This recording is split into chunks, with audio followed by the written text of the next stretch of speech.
First, I want to say, man, it's been like, I don't think I've seen you since like 2005, maybe. Yeah, Some went on crazy a hiatus, shit like that. Went on hiatus, man. And then everybody got busy. Had a people got family, had to kids. get my life right, man.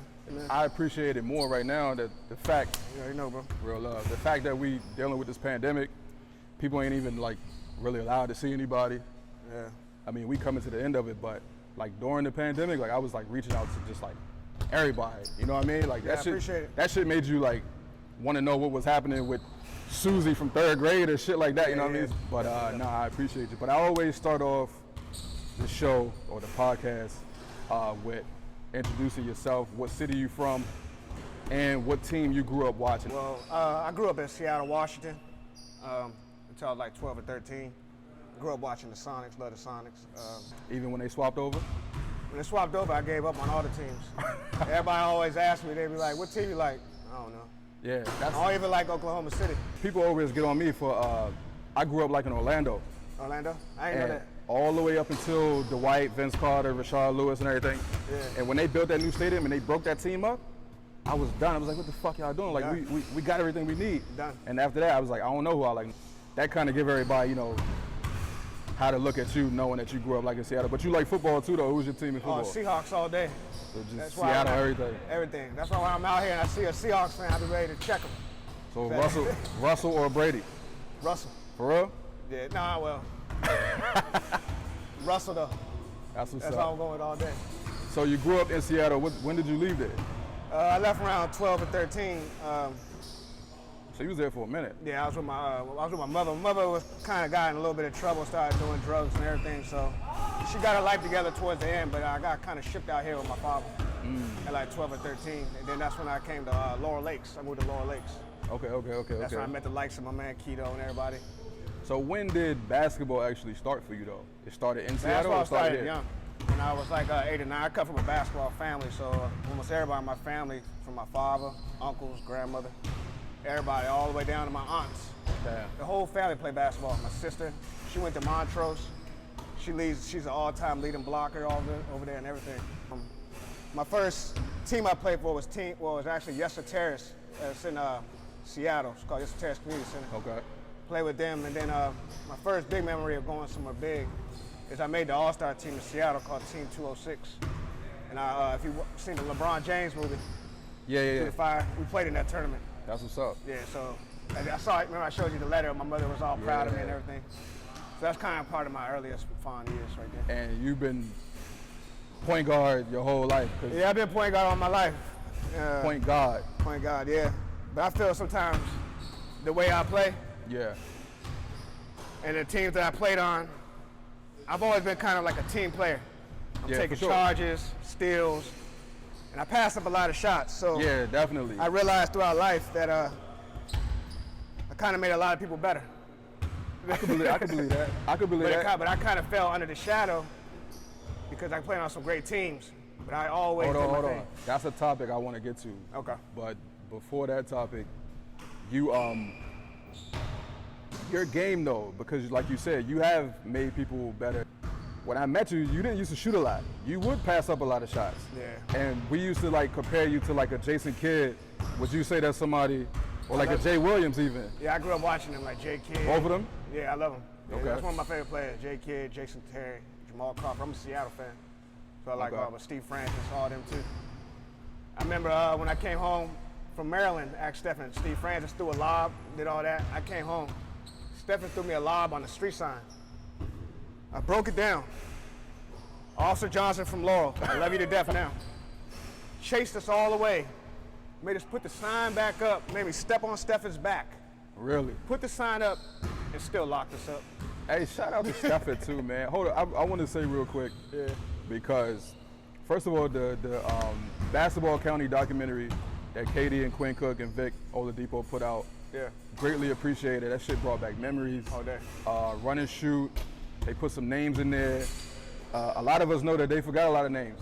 Right. You know what I mean? But they still did a really, really good job. And but I want to shout some people out because y'all done brought them up.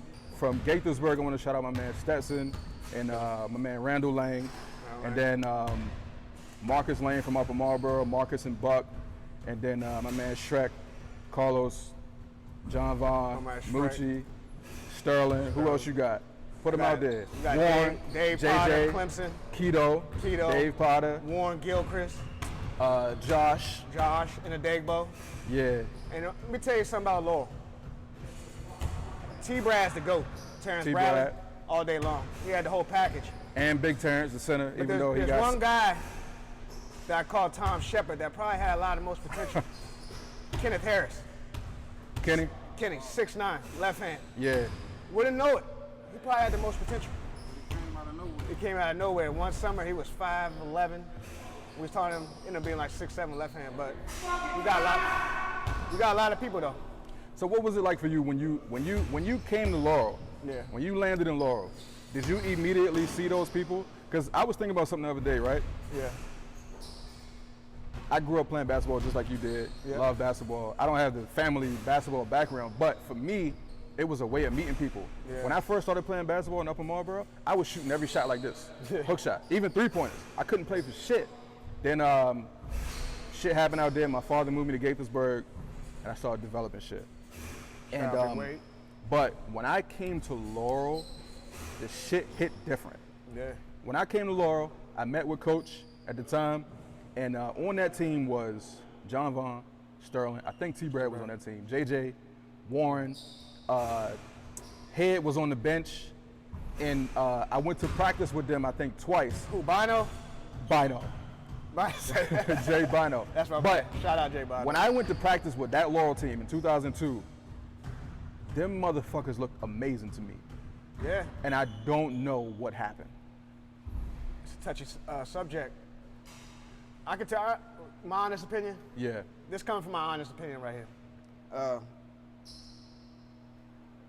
The way we had a full team, yeah, 1 through 10. yeah, We even had gym class where you could have got the gym class and could have competed in the whole county. yeah. It's a big deal. But not to sound better or anything. Put them out there. We Put 'em had a out there. coach named kind of Contreras who kind of catered his offense to one person when we had a whole mob. Yeah, In the summertime, we went 51-2, yeah. whole team. Shout out Mike Powell, one of the greatest. Mike Powell, we forgot to mention Mike Mike Powell. Powell's one of the greatest coming from Mikey around P. here. But that summer, we went 51-2. I'm talking, we beating everybody. All the big names, DMV, in the water. They came in here, and it got hectic for him. But his offense was catered to one person. And the way he coached, he let you know that it was to one person. And he would dog you out, yell at you, break you down. And if you really couldn't handle it, it really sidelined a lot of people. It's kind of like our JV used to scrimmage our varsity. Yeah. And then a couple of times we knocked the varsity off in practice. Who was on that JV? Shrek was on there? Shrek came from Pittsburgh. Where he's from? Aliquippa. Yeah. Came from Aliquippa. Used to tell us all about it. But we had Shrek, me. We really didn't. Mike Powell, Keto. Who else we have? Sean Hammond. Was Terrence on the JV or varsity at that time? Tall team? Yeah. Terrence was on JV with us. Okay. We had them. But the thing is, like, this is how I know it was messed up. Contreras kind of knew. Playoffs against Roosevelt. I got suspended from school, so I wasn't going to get brought up anyway. Right. I had got suspended the day before doing something dumb. But that's another topic, though, that I was doing a lot of dumb stuff. But the whole year, Mike Powell on JV is averaging about 35, 30, 30 and 12, Ridiculous. 30. I'm averaging about 25. Keto's averaging 15, 20. We were killing everybody. We only lost 2 games, and we beat everybody at least once. We lost to Oxon Hill. Who else we lose to? I don't know who else we lost to, but we lost 2 games. Largo, No, we lost to Parkdale. Parkdale. No. Flowers, because they stomped in the middle of our floor. And then we came back, we mopped them. We stomped the middle of our floor. Contreras yelled at us, kicked us off the floor, but we still did that though. Punished Crossman. So we definitely had a mob, but I just think that Contreras catered his offense all year towards one person. Yeah. And then in the last game in the playoffs against Roosevelt, He brings up Mike Powell, knowing he should have been brought him up. We had a 51-2 team that was mopping everybody. Yeah. That year, what, Northwestern won the championship? I played for Metro All-Stars. I'm starting over all the dudes that played over there. I don't want to sound like that because I love them all.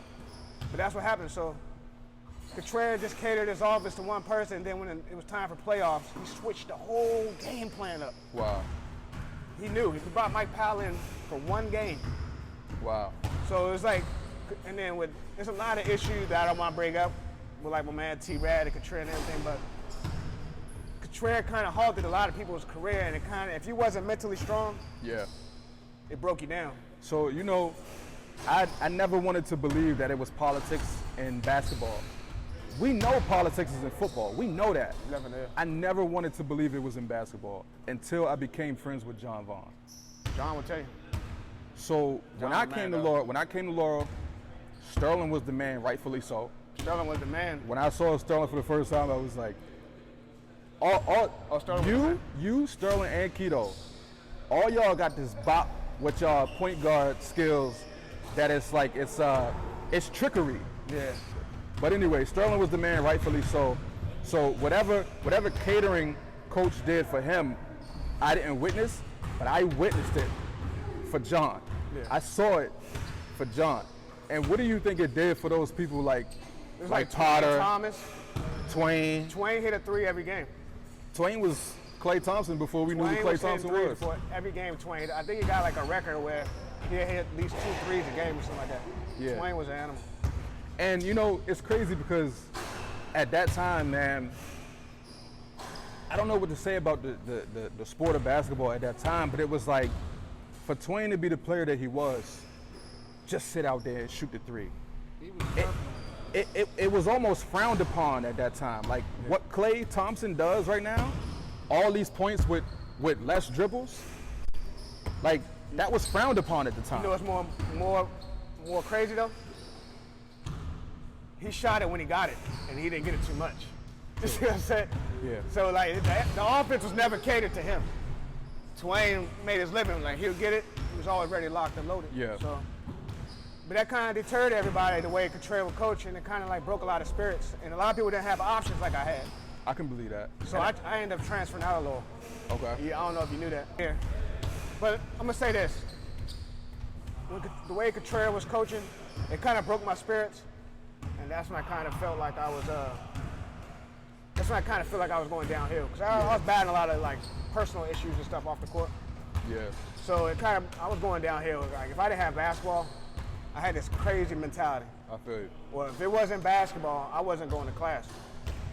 You can't have that balance. You got to have a balance. And you're right though. You mentioned that about gym class at Laurel. Like yo, a lot of respect. A lot of times we would skip class just to have a crazy bump session at gym class. Like that's how I met Josh. We used to get Just passes. skipping class and We going used to to get the passes to go to. Ask Josh. We used to play one-on-one every day at lunch. Undefeated, Josh. No bullshit. One of my craziest memories of you, aside from hitting, run, and shoot together, gym class one day. Yeah. This is an extremely embarrassing moment, man. We used to play this game called, what was the name of it? You line up against the wall, you score, you stay in. Like a knockout type, king of the court. Yo, it was like 7 of us up against the wall. You stayed on the court the entire fucking gym period, knocking us out. And it got to the point where, and this might be the moment you actually developed your jumper, no bullshit. Yeah. It got to a point where you would shoot the ball and just say bye to the person. And we would have to swap out. And I was on the wall with the people. That shit was crazy embarrassing. I used to shoot though when I was younger. Okay. When I was fat. Like when I was like a fat little kid, I used to be fat a little bit. I got fat, skinny, fat, skinny. But I'd be a shooter, but then I kind of developed into the passing game because I think I really developed being like a passer and everything from playing on great teams with like Sterling, T-Brad and everything. Because when you're playing with team players like Terrence and them, they're gonna go for 40. Sterling's gonna have his 12, 15. We'd have people like Mike Jones come, James Gist, people like that come on our team, and Mike Powell having 20, 25. We had a special team. Dave Potter, he would kill. So I kind of got in where I fit in. And I learned to like take charges, get the offensive rebounds on a sneak tip. Yeah.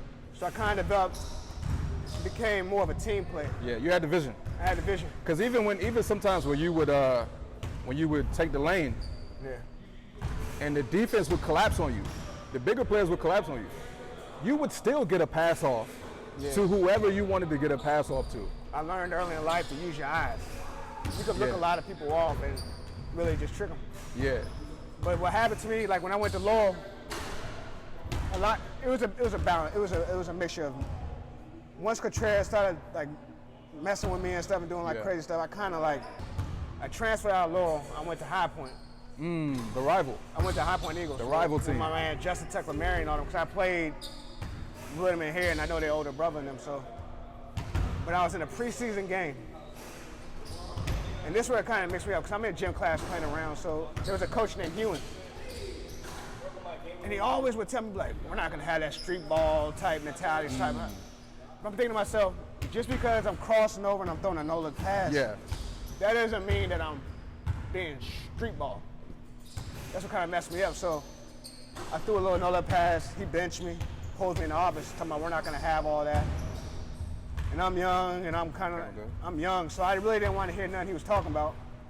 So I get a call next morning in the office. I guess I wasn't being too responsive to him in the meeting he pulled me into. So he told me that either I'm gonna stop hot dogging and I'm not doing like crazy little passes and stuff. So next day in practice, once he do it, I throw between somebody's legs and do a no-look pass. But it's like instinct. It's like an instinct. It worked. My father used to suspend me for weeks, months at a time, for throwing between somebody's legs or being crazy. So I started kind of being rebellious, and I started doing that stuff in the game. Yeah. So I kind of got frowned upon, and it was like a mixture of he plays around too much, street ball, but I would have like 12 or 15 assists, and they never really kind of correlated to me. And then the night that me and the coach got into it, he told me that I wasn't gonna be able to play no more for him. Wow.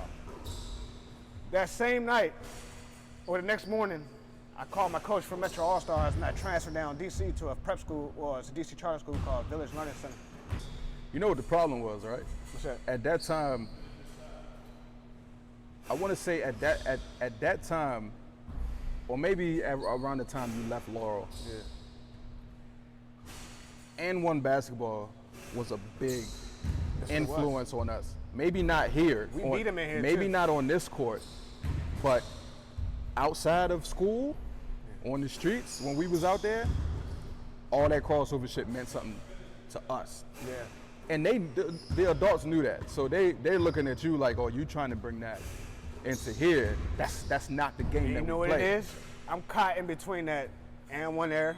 Yeah, that, because you play with them. and then I caught with like the old heads. It's like kind of that generation was like all that is frowned upon. Yeah, Like it's hot dog and it's showing off. yeah, But when I did it for a purpose. And that's what people don't realize. I would throw behind my back off the backboard or something. yeah. You got And, dubs. but You got it would be wins. for a pass and a purpose, but it was kind of caught up and frowned upon. But I had a coach from Metro All-Stars. That was probably one of the best coaches I had, him and Danny Sanders. They kind of embraced me. So and that was probably like one of a couple best coaches I had right there that really kind of helped me out, because when I got kicked out of High Point, that hurt my soul. But luckily, I had a second chance. So the political coaches, the ones who got something to show for somebody in a suit and tie, really kind of pushed you out of their eyesight. But it's crazy. Like, what does it mean for you right now to know that those coaches and the Metro All-Stars coaches and even the elite point guards that you play with now know you for your skills, and you've never been like the biggest, the strongest, the most athletic, nothing. What does it mean for you to know that all of these people that cross your path, they now know what you were and what you still are now, because you're still averaging crazy numbers? Yeah, like the other day, I'm joking around with one of my friends named Lloyd Phillip.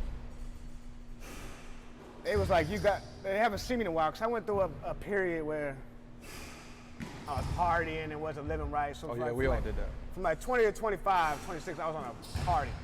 So nobody saw me for a long time. I gained weight. It was like 200-something pounds. Sheesh. So it's like I kind of fell off the scene. for a long time. And coming out of high school, I made a couple mistakes that, shout out Terrence Bradley, it haunts my soul. He told me, don't go. And after that point, I got in some legal trouble, and I wasn't on top of the list. Like that summer I played Metro All-Stars, we had Jeff Green. That's when he came into his own that summer. I played on one of the top AAU teams in the country.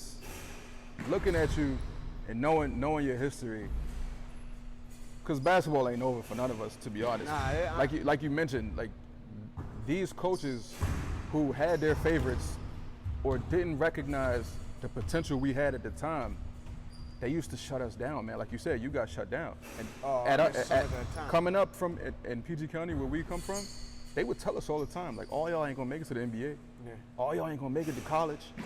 And you know, it's kind of soul crushing.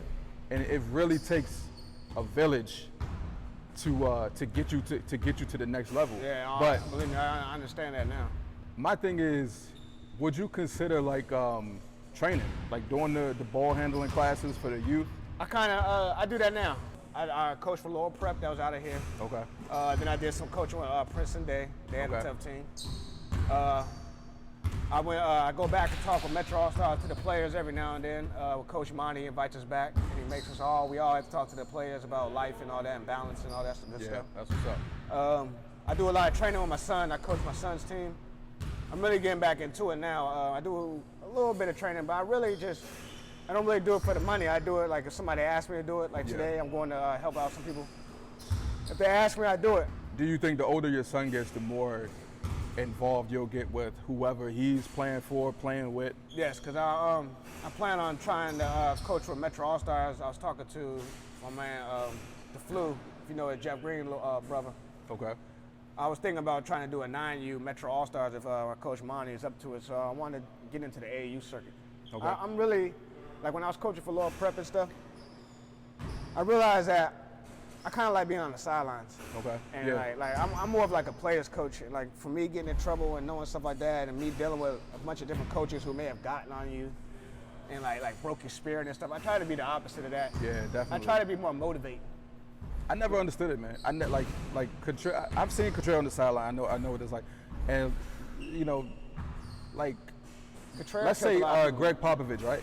Like Yeah. we see him exposed sometimes, but if you watch basketball, like we watch basketball, you know who he really is. Yeah. You know what I mean? Like I never understood the coach that's screaming at everybody, yelling at everybody about the bad play, about the missed play. You know what I mean? We gotta bring us together, man. I think there's a balance. Like you could do that. You could be hard on some of your players, right? But you gotta know which ones. True. Like, you gotta know that like sometimes this kid may not be able to take all that. You know what True. I'm saying, right? You don't know what's going on Shout at home. out Carlos Russell. You don't know what's going on at home. You don't know what's going on in their life. You know, sometimes basketball is an outlet. If you hold your kids off and you suspend them and stuff like that, Yeah. you kind of hurt them in the future because me, I'm more of a punishment practice. Still let you play, Yeah. right? Because I believe in this that. could be potentially a scholarship. Exactly. This can build relationships, but you can sit a kid on the sideline and put them in a cold depression. If you let a game and you're suspended and all that stuff, that shit will put you in a little deep, like funk mode. Yeah. And then once your confidence is shot, the game is shot, and it can affect you all the way around in life. So for you specifically, one specific time you could pinpoint in your mind, like, damn, I wish I would have done that differently. I wish I'd have went to class. True. That's the first thing. Yeah. I wish I'd have went to class. You know, I was that dude that was everywhere when I shouldn't have been there. I should have been in school, and I swore I was slick. I would think if you took your cut card, remember how you used to take your cut card from the office? The yellow joint. The yellow, but they have it in an envelope. I would think if you took it out of there, you wouldn't get reported. It worked for about a week. It worked for about a week. Mr. Jones and them called me in. Yeah. Yeah, so Shout out Mr. Coach man. Jones, too. I love Coach Jones, man. Coach Jones, Real he talk. sat down and talked to me a lot of times, man. Yeah, he respected us. Because he was the one, love he Coach would Jones. open up the gym for us, man. Coach and Jones, boy, Dwayne did, Jones, man. I love Coach boy, Jones. did we get some good bump on love Coach Sundays. I love Coach Jones, man. Yeah, real talk. That's my man. So let's have some fun with it. I want to ask you your most memorable time hooping, where you felt like you couldn't be touched. You had a squad with you. Maybe Keto was your Well, two-man. my most memorable time is probably with Lowell Fire. Okay. we had a tough mob. You know, we went around. We was more like, but what's so crazy is our Lower Fire team with Terrence, T-Brad, Dave Potter, and everything. We all lived down the street, so we hung out a lot of times. Yeah. We was hanging out all day. We was like a family more than we was like a basketball team. So, Yeah. and a lot of us grew up in here from the Boys and Girls Club and played in here. We was homegrown. That team right there was homegrown. You got 3 or 4 players that made it to the ACC. You had players going off and playing football like Shrek and them, crushing people and going Bowie State. Yeah. Or Bowie, I mean, remember when he hit the dude, put him in the helicopter and all that? Yeah, Dipset.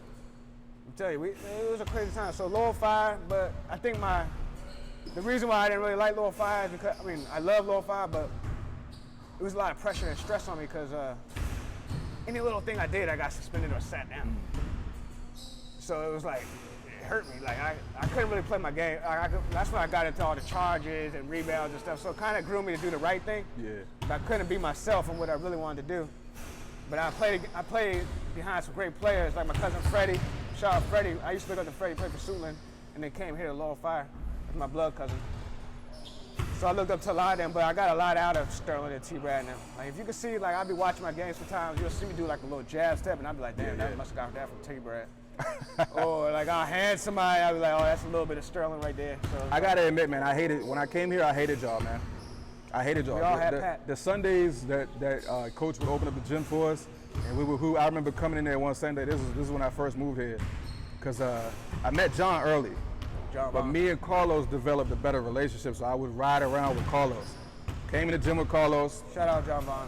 JJ was on the floor. The only one to hang around us sometimes. JJ was on the floor. Sterling was on the floor. Warren was on the floor. T-Brad was on the floor. And T-Brad. I can't remember who else was there because them 4 motherfuckers was just, they in this bitch dancing, throwing lobs, laughing at everybody. JJ ain't got no shirt on. I'm like, I don't know this motherfucker. I can't stand this motherfucker. Shout out to JJ. I respect him to That don't this day, even count the players we would just bring in because we knew people. Like we had our homegrown team, though. Yeah. but like that was the kind of year that Sterling went over to Maryland. Yeah. He was going to Maryland. No, I think he was going to. It's a couple times when Sterling was going to Maryland or Allegheny or something Allegheny, like that. So he would bring in like Mike Jones, Yeah. all of them, or James Gist was already family from Bowling Air Force Base. So we had a mob. So if you had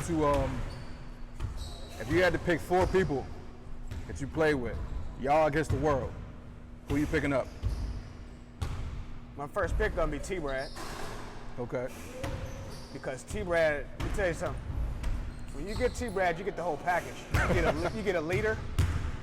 You get a father, a brother, an uncle. He used to tell us, T-Brad used to tell you better look that boy in the eyes. We like, Hey. oh, T-Brad. Let me say something real quick. No nonsense. So the T-Brad wave, I kind of missed it because I came to Laurel late. What's the difference between him and somebody like Sterling? I know T-Brad had this though. I can tell you the difference between T-Brad and Sterling. Played with him my whole life, so I knew the difference. They was kind of like yin and yang. T-Brad was always mad and ready to compete and go off. Yeah. Sterling was over here pop locking. Right? So it's like, it was yin and yang. It was yin and yang. Yeah. So it was like, T-Brad was the leader, but Sterling was more of the show. Yeah. But you were looking at paper, T-Brad had 45, 50. T-Brad was, I'm telling you, but Sterling was 6'4", 6'3", long arms, Big hands, pat, big calf muscles. shoot. But you wouldn't know that he averaged probably like 12 points at Law, and probably 12 points at Allegheny. Because Sterling was kind of passive too, but people didn't really know that. But when he wanted to turn it up and like go into like a mode, I just seen him go for 45 at the Suburban, all type of stuff like that. But Sterling was more passive. T-Brad was to get it done. Okay. So I would go with T-Brad. I gotta go with pick. T-Brad. Gotta go with Sterling, Potter. Dave Potter. One Get more. my man, we gotta throw my man Keto in there. Keto in there. What Keto doing, man? Keto, I'm telling you, Keto was a silent assassin. There was times where half our team got suspended. Remember when we got suspended? They had to put Keto in. My father said, God damn it, the only person scoring is fucking Marcus. Nah, much respect to Keto, man. I remember one Sunday at Laurel, and Keto was jacking out his motherfuckers. Keto was my backcourt mate, JV, man. We were almost went undefeated, man. Keto could shoot, man. Keto was my backcourt point guard. That's Real why I talk. took him over to Metro All-Stars with me. And then when I went to charter school, he might as well went to our school because I transferred in there. Yeah. Keto was riding the charter bus with me to my games and everything. Shout out Tay, I Am Northeast. He was on there rocking the windmill cradles, everything. We went to Baloo. It was a wild ride. So, but I'm gonna go with T-Brad, Sterling, Dave Potter. Shout out my man Mikey Powell. Mike Powell probably got over 1,000 assists because every time, the thing about Mike Powell is he can shoot both hands. Was he a 1 or a 2? Mike can do it all. Mike probably played like a 2 or 3. He played a 2, right? Played like a 2. He can do it all though. Mike, Okay. we used to run this play called Chicago up the sideline. Nobody could do it. Mike had bounce. People that know, Mike used to Mike pull had up in the bounce. game with the left hand. Yeah. But Mike was a great quarterback too. People don't know that. But I'll go Mike Powell, Sterling, T-Brad, And Potter. Potter. And you. That's your Throw 5. in John every now and then when he wanted to play with us. You know, John, that's what now. Nah, John on my 5. John, yeah, you can have John. You can have John. He never wanted to play with us anyway, so He didn't. when he felt like it, he did. But we got to a point where we was like, nigga, we ain't begging you no more to play. Yeah, I'm gonna get to that, but before I get to that, I want to ask you because the My point cousin guard, Freddie. Shout out my cousin Freddie. the point guard position was deep in this area. Can you list them Point guards in this area. top to bottom? You, Sterling, Moochie, Moochie kind of played like a Narini, 2 guard. Keto, Narini was tough too. See, Narini Shane. was tough. Shout out to Shane. Shane was tough. Shane locked up a lot of people on the low. Yeah, Lil W ran like a 4-3. little Pat Beverly. Tell you, I remember the game when he played like Harley and all them. Shane used to check the best man. There was a time when I threw a lob to Shane. Shane went baseline, got a scholarship to school in New York. That's my man Shane. Shout out Shane. Can you list them? Who you got? Okay. Who your favorites? I'm gonna tell you mine first. Put Sterling at the 1. Put you at 1.5. I used to be me and Sterling when we used to be in here at 5. It used to be Sterling. A lot of times Sterling would be me and him bringing up the floor. T-Brad, the point guard, right? T-Brad was a go at your neck, give me the ball. This nigga ain't shit. You looked at me wrong. Like T-Brad had a little bit of that Jordan in him, like where he would just look for something for you to be mad at you and go off. Yeah. And if you like, he held us all accountable. T-Brad would get us in the locker room and be like, "Man, I don't even want to talk about it, but." So T-Brad my 3. T-Brad, I love T-Brad. Chris Tolson my 4. Tosin, yeah, I love Tosin, but Tosin. What's up with him? Tosin was tough. Tosin was tough. Sometimes I be hearing him at the bar and stuff talking crazy. Yeah, you know what I'm saying? Oh, he wants to smoke right now. Crazy, and I hear some of his family members He talking. want to smoke right now. Yeah, I hear some of his family members. Chris Tosin used to ride in the back seat Yeah. and lucky to get in the car. But that's my man though. That's my man. One time I threw a rock, 100 yards, me and him was walking right. Remember when I threw the rock at his head, you know? That's my man, I love you, man. That's how you know Laurel was tough. Yeah. Because Chris made all met and all that other crazy Yeah. stuff. So it's crazy. Chris was tough, but Chris was like, That's probably what backs Chris was him up when he kind talking of a trash. left hand, like, he had a lot of bit, like, he would try to do like Sterling stuff though, but Yeah. Chris was tough. Chris Walk tough. like him and everything. Chris probably got the most touchdowns ever. I get that. Lower boys and girls love history. Chris Tosin. When he was little, I'm telling you, Chris, when he was little, he was an animal. Yeah. Chris was the next wave though. Chris is tough. I ain't gonna lie. Chris was tough. Yeah. But I hear a lot of times they be at the bar and they be jumping Chris out there. But I mean that crew that he ran with, like when we all left and he Chris was was at with us. Laurel, like he was the man, but that's the next one. Chris was under our wing. Chris, that's my man, 100 grand. That's my little brother. That was the man. He was under our wing since he was little. So for me, my most memorable time playing basketball was coming out of right before I came here, when I left Gaithersburg. That's when I felt like I was at my elite status. And then I came to Laurel, like I said, when I saw that team, I knew I wasn't gonna get no clock. I knew I wasn't gonna get no clock on Contreras' team. From practice, I knew Let me that. tell you something. I used to feel bad for people trying out. Because you would have to do a 100-point drill, right? Even for the JV and varsity. You would have to do a 100-point drill. Whole school trying out. Not knowing there was a fall league game before and half the team was already on it. It was already 12 players on the fall league team. I be thinking to myself, the only thing they picked up one person. Yeah. The only thing even one person. There was none of that lucky one man. The only person that ever got picked up was Shane. The Shane was already killing. Yeah. You had to pick up Shane. He's a dark-skinned dude. There was a lot of players where, like from when we was coming here, it forced Contreras' hand. You had to put him on a team because they was putting so much work. Like when they played against Roosevelt, he knew that Mike Powell should have been on that team the whole year. I'm talking about, it was a time when this whole city put the pressure on. Did he have space for Mike Powell? Because what was the dark-skinned dude? Mike Powell was the main part of that 51-2 team. He should have been starting. He rather play with Brandon Simpson than Mike Powell. Yeah. Was that his name? Oh, Brandon. He brought a freshman in. Yeah, he brought some. So he was killing them when he was first coming in. This is just my point of view, so please don't get mad at me. Brandon's father was involved, and he was always on the scene. So it's like when you got that involved father who promotes your child to the coach, it's kind of hard for the coach to say no when his father was like so much of a. I already know. But I don't want to rub no people the wrong way because they said I've done that in life, and I'm already trying. I've been saying sorry to people now. So. Nah, this is history, man. Much respect to him, man. I got. And don't forget his brother was on there too. But Yeah. So I had two people. Yeah, exactly. And you know what's so crazy? I guess when I was playing basketball and stuff, I used to like play around and joke around and talk about people. We joke around and joke and think. Strip So I people guess- naked. Or when we in the game, I used to kind of be like, cause I used to have coaches telling me to be a leader or like sometimes or like talk. So sometimes being like a point guard, sometimes you'll rub people the wrong way. Like Marcus Tyler. One day I'm playing around. I said, Marcus, remember when I was playing with you in gym? And he was playing around. I was like, yeah, I used to bust your ass. So. He makes a post tomorrow. Fuck you. You always your MO was this, that. I should have been starting. I was like, hold up, but I thought you was my man.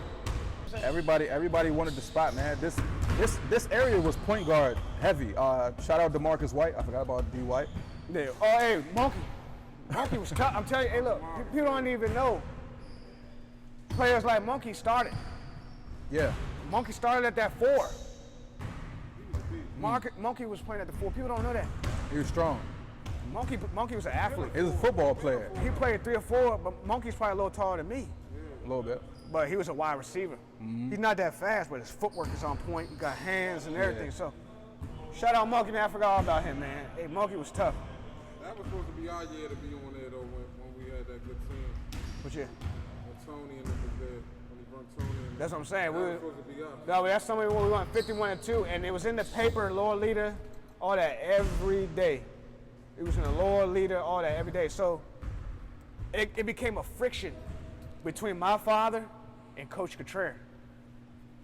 Because a lot of times we'd be leaving, just go out for like summer, and we'd be gone. Every weekend we would go on trips. We were playing here, we were playing there, we're playing all over the place. So it became a friction. Yeah. And that's the thing I don't like about coaches is sometimes where they will like Contreras would tell certain people, I don't want you to play football. Couldn't do that to John Vaughn. Because John Vaughn was an animal and you needed him. But in Monkey, you needed him.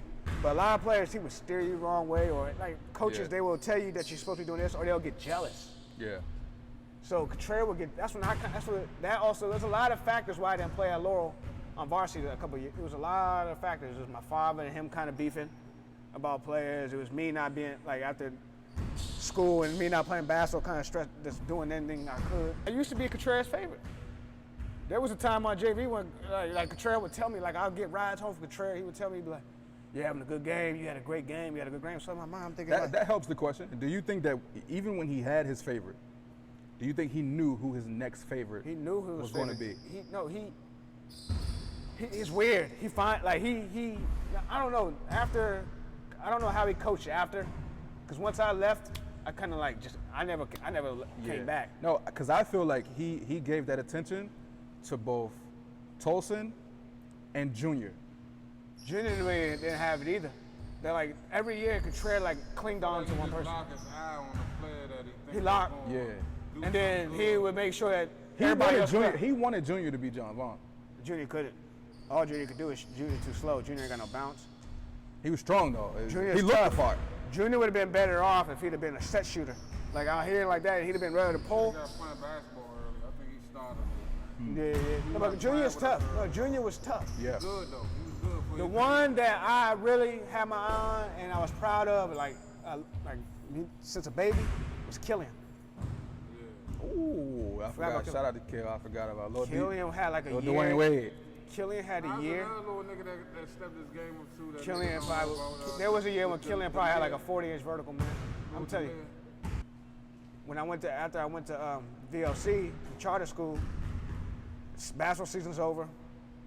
I get a phone call from one of my old coaches named Danny. He says, "Did you graduate?" I was like, "Nah, I didn't graduate, man."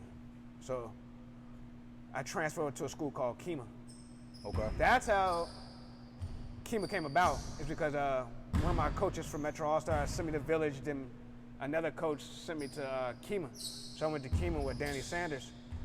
And that's really how the big Kima program came about. Kind of spawned from me going to school and all the jumping around. And I look back at it, kind of benefited a bunch of other little kids because once I went to Kima, Yeah. that's how my father got into it with Kima, and they brought Kima here to the school all the way from DC. So kind of things like that is the reason why, you know what I'm saying, I can't be so salty and bitter that I didn't really do nothing in college and all that, because a lot of stuff spawned from me playing basketball. It took a long time for me to like realize that, like, cause I used to be like, man, I'm not trying to hear this shit anymore. That's Somebody not- say, you still hooping? You still hooping, or you doing that? So I used to be like, God dang. That's what, like we did that. Like I remember going out doing like the fashion shows that we was doing at the school. It's just like bringing attention to our school, winning them joints. Like yo, Yeah, we had a good. It was we cool were a big though. part of that.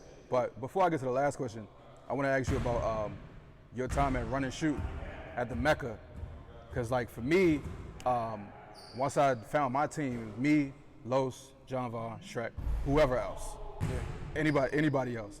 But it was times we would go up there, we all jump in the car, we would go up there, we would see y'all up there, you, Sterling, and it was like, what was that time like for you, just being in there? That's why I love your father. I gotta shout out your father. Yeah. Because there was nobody, parents in their right mind, that was driving us all the way to Laurel down to Run and Shoot. Yeah, real And my talk. man Big Wade took every detour stop while we was cranking the go-go. It might have took us 4 hours to get there, but we went on the historic run. We saw every neighborhood, but he took the time to come pick us up and drive us all the way down to Run and Shoot.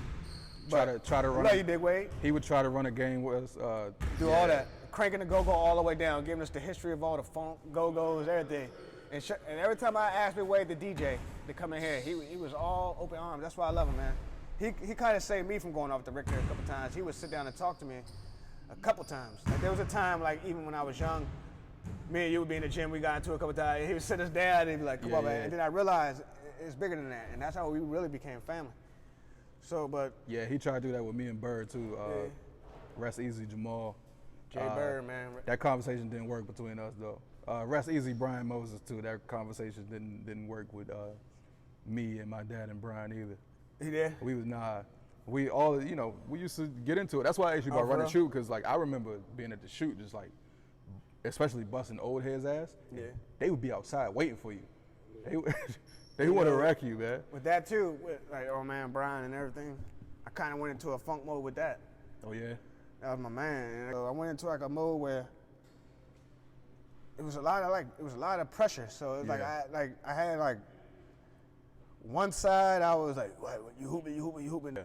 So I kind of fell into a thing where I started like partying and you don't realize it. You know what I'm saying? I started popping pills, doing crazy stuff that I shouldn't have been doing. That when you realize when you have a kid, right? When you have a kid, it kind of scares you. Mm-hmm. It scares the shit out of you. Some of the things that we was doing. Right, you would not. Some of the things that we was doing, I cannot mention on this camera. Yeah. Like, and then the real reason why, I'm gonna be honest, it's a buck. We're gonna keep it a buck. The real reason why basketball didn't work out for me is because we was doing some stuff that we shouldn't have been doing, and we got into some serious trouble. I had to go. I went to Seattle. I was scared. I went on a run and all that, and that was a vital summer. That was supposed to be like my coming out, because that year, before that, summer before that, I'm with Metro All Stars. I just got with Metro All Stars. We're one of the top AAU teams in the country. We got Jeff Green and all that. That's him coming out. Mm-hmm. We're traveling there. We went down to Bob Givens. We almost won that. That was the year that we went to Bob Givens. We almost won that tournament. That's when like all the schools and everybody started picking up on them. But I'm already a passive type player, so I'm not that player where you look on the stat sheet and you see, oh damn, who's that? He got 40 points a game, 25 points a game. I would have 10 to 15 assists and 3 or 4 charges that were game changing. But you forget that, right? So I was kind of like that ultimate team player. When I play by myself, like now, when I grew up, when I started playing like in these legend coalitions and stuff where I made all Met first team and I'm starting to kill again, it's because I started living right. I put that, that's what I didn't realize. Once I started living right, eating right, and started hitting the gym and all that stuff, everything came back together at a late age. So that's when I started averaging like 20, and made all Met. Shout out Ricky Goins. And I also play with a chip on my shoulder sometimes now, because I'm always feeling like I gotta prove myself. Like everywhere I go, I gotta prove myself. I gotta prove myself. I gotta prove myself. Because I would see players. I would see players that I knew I cook. And I see niggas on TV, shout people like White Chocolate and them, but I got videos where I gave him almost 30. And I got I'm throwing out the backboard, he's looking crazy and stuff so I always play with a little chip on my shoulder, but not to get sidetracked, bring it back. I got into a lot of trouble. And once you get in trouble and you're not like a John Wall or like a top in the country, your chances fade, and then people start, I was doing a lot of things where I thought I was slick. Yeah. But you don't know how many eyes are on you. It's a life lesson, and now, you know what I'm saying? It gives me a better perspective, and I feel like that's why I relate to a lot of these players and stuff, because I feel like I'm a player coach, just like my father, and then when he was coaching a little prep, he would get frustrated. So do you coach your son? Yeah, I coach my son, and for right now, he coach I9. My son is nice. This is my last question. As you said once you have a kid, it scares you. Like, I got 2 now. My daughter, she didn't scare me too much, and she's an athlete, but she don't like team sports. She like tennis, dance, things of that nature. Oh, I got a 7-month-old son now. That one scared me for the exact reason you said. Like you immediately, you already got a son. You immediately start thinking about all the shit that you did. Oh shit, I did. Thinking that they're gonna go through it. And for me, I lied to you now. I told my dad straight up. I said he ain't playing football. He's like, bullshit. Oh, my son, it scares me. I thought I wanted to play football. I did. But what is it exactly for you? Is it more fear for him, or is it more excitement because you know what it's like? Life in general scares the fuck out of me for my son, because we got climates, right? Like there was times where Laurel police run up on me, like an officer would run up on me. You got a warrant in the mail. I'm like, what the fuck? Like we even PG police. There was a time that PG police robbed us. True story. Me, Sterling, they put a gun to our head, took our weed, and told us, get out of here, right? So we're like, what the fuck is going on? So the things that we was involving ourselves in is scary, like with this Trump climate and all these people going crazy and everything. Yeah. It's scary. It's almost like you have to keep them in sports, right? And then, it was sports, and then the sports thing is scary because you don't want them to have the heartbreak that you had. Yes. That's exactly what I told my wife. I don't want him to go through the emotional shit that I went through. Even when I was playing. Not getting picked and things, or being the elite one and taking the shit too far. Like even when I see him miss a shot and he had the sad face, that kind of hurts too. I be like damn, but. And then you got all this Trump climate where people are getting killed. Yeah. And everything. It's just scary because you can't even trust the police for real anymore. But we got good ones like Aaron Narini and everything. Shout out. I will say, shout out to Aaron. I will say that in our area, 'cause I got a story similar to yours too, growing up in Upper Marlboro. I had a cop on Halloween night, jumped the curb. I'm on my bike looking for my friends, because at this time we ain't got cell phones and shit like that. Yeah. And he jumped the curb. I fall off the bike. He put me up against this cabin. Upper Marlboro is farm and shit. He pulled his gun out, black cop with a white partner. Said I was egging his house, which I wasn't at the time, and locked me up. And my mom came and got me that night. Nothing ever came of it, but that was our area in particular. I feel like is a little bit different from the rest of the country. We've had our run-ins years ago, but when I'm in PG County now, all the cops look like me. Yeah. All of them look 30-something, beard, tall, black. Even the females, not the beard, but they look like strong, athletic black women who know what we're going through out here. The officer that put a gun to our head, me and Sterling, he was a young black officer. We thought he was just a regular person. I swear to God, my life, put this on my mom.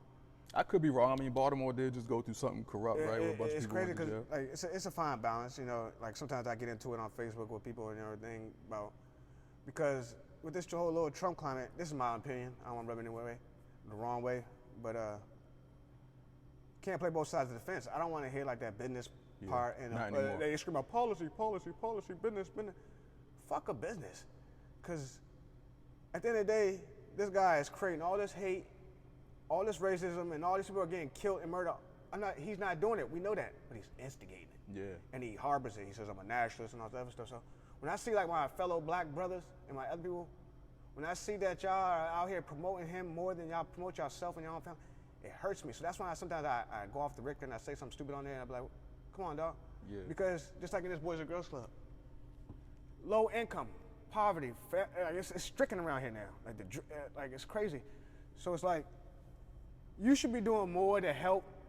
Like you be on here promoting Trump, but you could do more. Like fuck all that. You can be down here at the Boys and Girls Club, helping these kids, instead of promoting somebody that really don't give a fuck about you. But I feel like for our kids,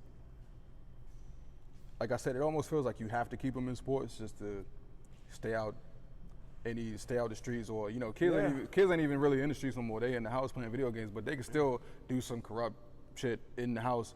But when you keep them in something, the more likely your chances of keeping them away. But I feel like they still need to know you have this. Like your son plays basketball and football. Like you have this. Take care of it, maintain it. But I want you to know what's happening elsewhere.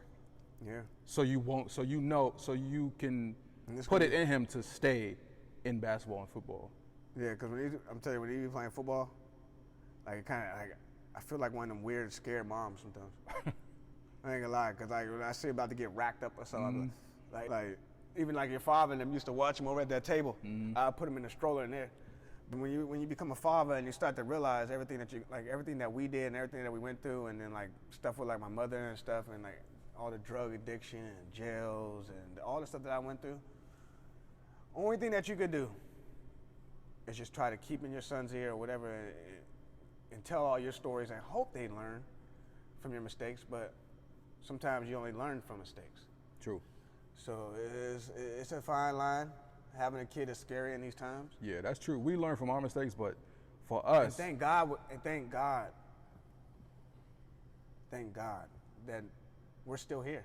Because in the city of Laurel, since we've been growing up since middle school, if I named all the names that people that died,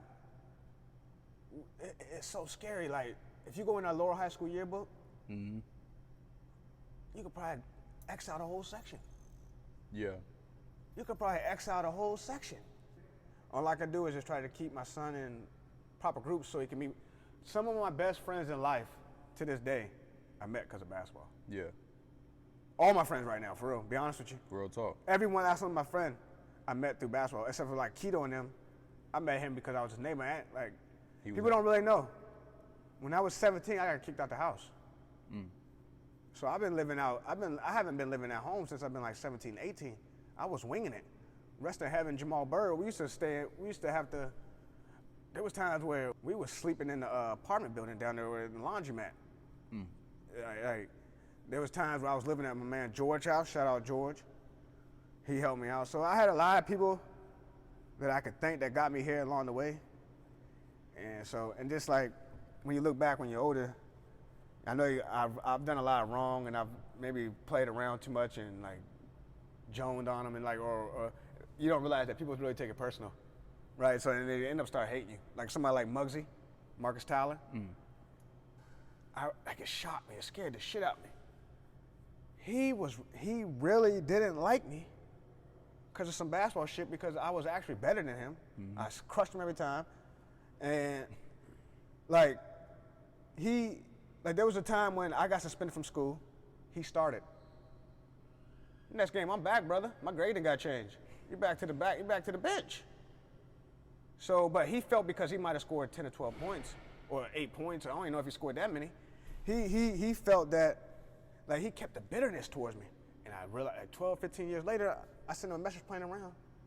bitch ass nigga, you always been on these games. That been your MO. I said, God damn, scared the shit out of me. I said, God damn, Marcy, when I see you, we're gonna have to fight now. But no, I just play.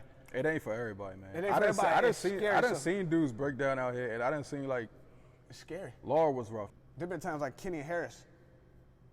He knows I love him to death, but like, even him sometimes I felt like I would like he like had a little animosity toward me sometimes. But I'd be like, Kenny, I invited you every time I played anywhere. I invited you to play. So I don't know how sometimes that you might be able to misconstrue that I was a little off with you because I always wanted you on my team. I never saw Kenny get hot-headed. I've seen Shrek. No, Kenny don't get hot-headed, but he'll hate you by himself. Like, like he'll hate you in his head, right? Like he won't even know there's animosity towards you. So it's crazy. I've seen Narini get hot. I've seen Josh. Narini was a bucket too. Rest in peace, y'all. Yeah, shout out to Marcus Narini, man. That's my man right there. All them Carlos, Russell, Keto. Once again, I see you.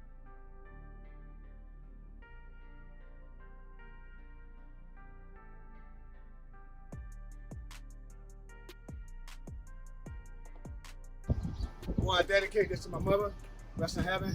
I want to dedicate this to my son, Antonio, and my other son, Bobbers William Brown Jr. And I want to send a special shout out to Teresa Shuto.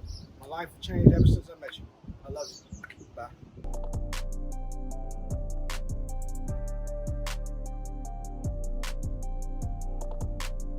Aside from that, what you think about the Jordan doc? Jordan doc, it brought back a lot of memories, man. I remember. You know what it pissed me off? Like the Jordan lovers out here, like Josh. Yo, I can't deal with them motherfuckers every day, man. I ain't gonna like dudes love Jordan so much, they don't even like basketball no more. Yeah. That's how crazy it is. I'm not gonna lie though. I was watching a documentary. I told everybody in my house. I said, you know what? This nigga might be the GOAT. So That's dope. I remember when I was little. Dope. But I used to live in Seattle, right? I used to live in Seattle. Remember when they had the finals and all that? Yeah, against Seattle Sonics. Yeah. My father dropped me off in front of the hotel, and I was out there for like 5 or 6 hours, and I saw all that. I saw like all them, but I didn't get close to like Jordan or none of them. But like I met Dr. J, but guess what Dr. J told me? I went to go get an autograph from him. Guess what he said? Nah, I shake your hand though. That kind of crushed me. I wanted to sham God his ass ever since. That kind of put a fire in my soul. Bob Lanier did that to me in Keto at the All-Star game. Real talk, man. Jordan has an attack mode that LeBron just don't have. Yeah, see, That's it. I feel like me and LeBron are more like. You see what I'm saying? We do it. I don't score 30 I and don't all know that. what you're talking about right now. But LeBron is more passive. He controls the game. He does everything. So he kind of gets that thing where I get where if you don't shoot right this second or anything, you're not a killer no more. But if Jordan's not, I mean, if LeBron's not a killer, he still averages the same amount of points as him. So it's kind of weird.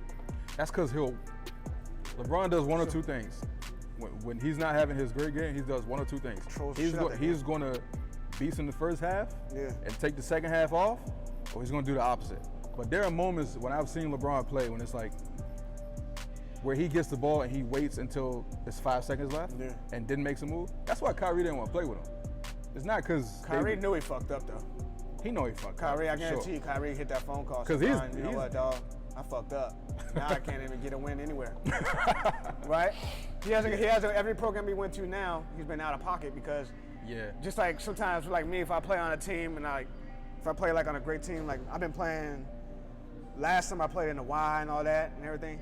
Sometimes when you get put into another team and you haven't been there, like the chemistry is off, you start second guessing yourself because now this guy wants this ball. I just see a lot of people hate you because you shoot the ball more than they do, so it's a thin line. You got to have like our Lower Fire team, we was all family, so it was different. I think Kyrie gonna fuck up right now too. Like even when him and KD do get clicking, I think he gonna get on KD nerves. Kyrie has to be with somebody like a KD or a LeBron because he's great when he's an offset man. True. You see what I'm saying? He's like now when he's focused, he's doing this the whole game, so he's like doing it. But when he's the offset man and LeBron is actually controlling shit, then he says, all right, Kyrie, go get a bucket from me. Yeah. It's a totally different game. Yep. But I guarantee you he's right now thinking, damn, I fucked up. I fucked up. Him and LeBron probably could have got about 1 or 2 more. Or 1. I don't know, because KD went over to Yeah. Yeah, man. How you feel about that team? With the KD team? Yeah, what was your, because I ain't seen you in a minute. What was your reaction like when, because Golden State was I already. didn't feel like KD was a traitor or anything because when we growing up, our goal in life is to play for the best team. Only time that they try to like the USA team's a great team, DC Assault's a great team, Kentucky's a great team, but as soon as you get to the NBA, they throw a narrative out there and they run with it. But KD went to the best team possible that he could win the championship. And now he's sitting on top, chilling. And now, you know what I'm saying? So I feel that I didn't have no problem with They it. just saying he didn't earn it. I think he did. He was the main factor of that team. That doesn't matter though. Nah, you can't say the main factor because they had. Golden State knew without anybody else that this motherfucker LeBron just straight manhandled us. Every category, he's number one. So it's like, what the hell you do? We need one more. But they was not KD. LeBron, though. That year, they went. He came back 3-1, and they came back with KD, right? Right. That tells you something. They got on that phone quick. They said, this motherfucker LeBron getting out of control, man. This motherfucker Bron, man. He was like 3 of us in one package. Now he can shoot. He's passing better than all them niggas. Post you up, control the game. It's not, right now, LeBron is the best player. Who is he at the LA? He was with the boys, man. He's with LA right now. He was the Lakers now, I yeah. don't know. He's the type of player that can be interchanged. So it's like he could be there this year, and they could find another one of him next year. See, but he came off because the Atlanta Quinn Hawks Cook? was Yeah, The Lakers need him. the Lakers. I don't know. He went to Atlanta before he went there, though. Quinn Cook's a great addition. Lakers don't have no other Quinn point Cook was a guard great except addition to that KCP. team. Who? They only got him and KCP, right? KCP. Caldwell Pope. No, The Lakers. They got motherfucking Rondo, motherfucking Bradley. I like Rondo. Yeah. I like point guards like Rondo. That He a young nigga playing against them niggas. He say it all the time, playing against them niggas already dead. I like them How 0 many point scoring point guards do they have? They have Cook and they got KCP. That's it. And Rondo's a scoring point guard. He can get a bucket for you. That's about it. Load up, too. I Foyt. don't know if you're looking for a jumper, but he gonna get that. Yeah, we're looking for jumpers when we go see Hell yeah. whoever we going to Milwaukee, because Milwaukee be bombing. Matter of fact, that's who I had. My bad. Lakers weren't gonna get one this year. Milwaukee was gonna get one this year. Yeah, that nigga Giannis overrated, man. You run into a nigga like LeBron, LeBron sit his ass. No, Giannis ain't overrated, bro. He is overrated. Giannis will go to any other court outside that NBA and have 100 again. He might have 100 a game. Any court in America. If you see him with that spotlight for real, that nigga don't really show up, though. Yes, he does. He might have a good first hand, y'all say, this nigga like that. Before this shit broke down, he was jacking. He was jacking threes, man. Bro, before this joint broke down, he was jumping over niggas' heads. Joke. Man, let me tell you, son, that nigga overrated, dog. I seen that nigga, dog. I had a conversation about that shit, man. No, that I nigga. mean, that's your opinion, you know what I'm saying? That's my opinion, you know what I'm saying? Put it like this. If he's going to the basket, he's going to either the free throw line or he's going to get a 2-point automatically. True. And now Especially in this climate right now, you can't put. Try checking Giannis with no hands.